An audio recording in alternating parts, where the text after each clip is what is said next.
I was 18 years old when I got married. I belonged to a very conservative family, a Baloch family, where good daughters never say no to their parents. My father wanted me to get married, and all I said was, if that makes you happy, I'll say yes. And of course, it was never a happy marriage. Just about after 2 years of getting married, about 9 years ago, I met a car accident. Somehow my husband fell asleep and the car fell in the ditch. He managed to jump out, saved himself. I'm happy for him. But I stayed inside the car and I sustained a lot of injuries. The list is a bit long. Don't get scared. I'm perfectly fine now. Radius ulna of my right arm were fractured. The wrist was fractured.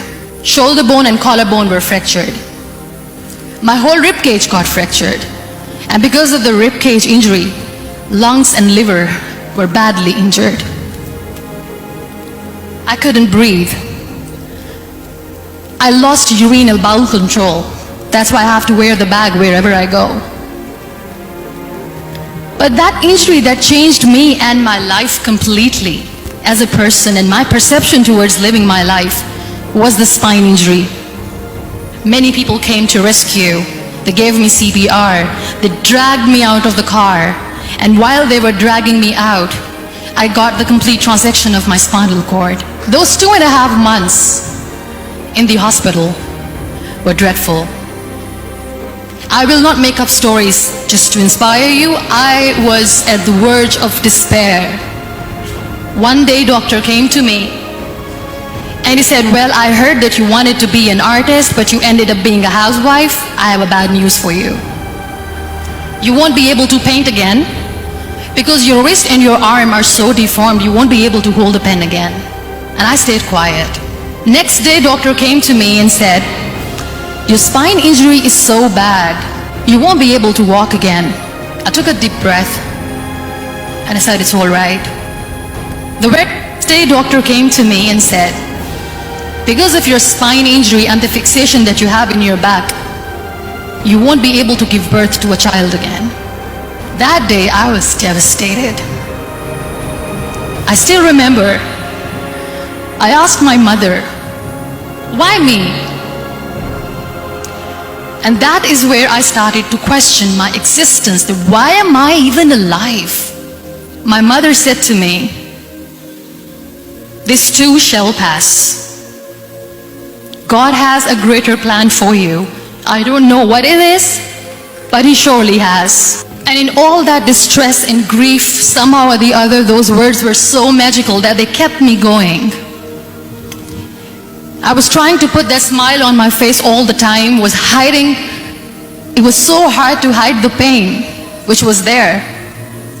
But all I knew was that if I will give up, my mother and my brothers will give up too. I cannot see them crying with me. So what kept me going was, one day I asked my brothers, I know I have a deformed hand, but I'm tired of looking at these white walls in the hospital and wearing these white scrubs. I'm getting tired of this. I want to add more colors to my life. I want to do something. Bring me some colors. Bring me some small canvas. I want to paint. So the very first painting I made was on my deathbed, where I painted for the very first time. It was not just an art piece or just my passion. It was my therapy. What an amazing therapy it was. Without uttering a single word, I could paint my heart out. I could share my story. People used to come and say, what lovely painting, so much color. Nobody could see the grief in it. Only I could. And that day I decided that I'm going to live life for myself. I am not going to be that perfect person for someone. I am just going to take this moment and I will make it perfect for myself. And you know how it all began?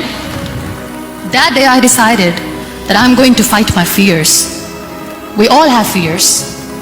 Fear of unknown, fear of known, fear of losing people, fear of losing health, money, We want to excel in career. We want to become famous. We want to get money. We are scared all the time.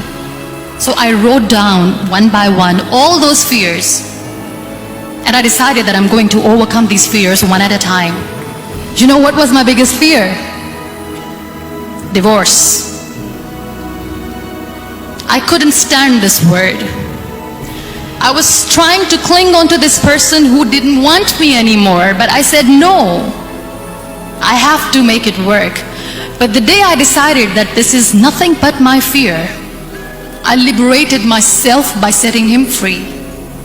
And I made myself emotionally so strong that the day I got the news that he is getting married, I sent him a text that I'm so happy for you and I wish you all the best. And he knows that I pray for him today.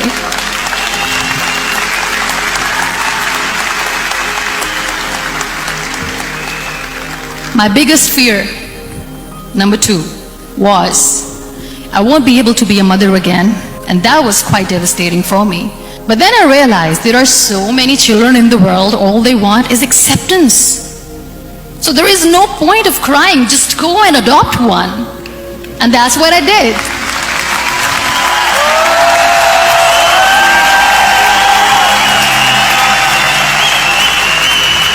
I gave my name in different organizations, different orphanages, and I waited patiently.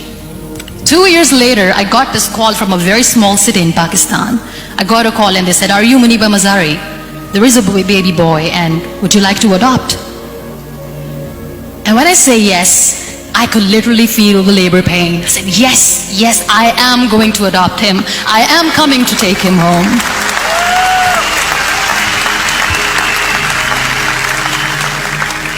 And that day, I was 2 days old, and today he's 6. You know, when you end up being on the wheelchair, what's the most painful thing? That's another fear that people on the wheelchair or the people who are differently abled have in their hearts, but they never share. I'll share that with you. The lack of acceptance. People think that they will not be accepted by the people because we, in the world of perfect people, are imperfects. So I decided that instead of starting an NGO for disability awareness, which I know will not help anyone, I started to appear more in public. I started to paint. I always wanted to. I've done a lot of exhibitions. I'm Pakistan's first wheelchair-bound artist. I've done a lot of modeling campaigns, different campaigns for brands like Tony and Guy. I decided that I'm going to join the national TV of Pakistan as an anchor person. I became the National Goodwill Ambassador for UN Women Pakistan, and now I speak for the rights of women, children. We talk about inclusion, diversity, gender equality, which is a must. I was featured in BBC 100 Women for 2015. I'm one of the Forbes 30 under 30 for 2016. We have this amazing fantasy about life. This is how things should work. This is my plan. It should go as per my plan. If that doesn't happen, we give up. So my dear friends, let me tell you one thing. I never wanted to be on the wheelchair. Never thought of being on the wheelchair. I was always aspiring to do bigger things, but had no idea that for that I have to pay the price to be where I am today. It's a very heavy price. This life is a test and a trial, and tests are trials are never supposed to be easy. So when you're expecting ease from life, and life gives you lemons, then you make the lemonade, and then do not blame life for that, because you were expecting ease from a trial. Trials make you a stronger, better person. Life is a trial, and with time you realize that. It is okay to be scared. It is okay to cry. Everything is okay, but giving up should not be an option. They always say that failure is not an option. Failure should be an option, because when you fail, you get up, and then you fail, and then you get up, and that keeps you going. Embrace each and every breath that you are taking. Celebrate your life. Live it. Don't die before your death. Real happiness lies in gratitude. So be grateful, be alive, and live every moment.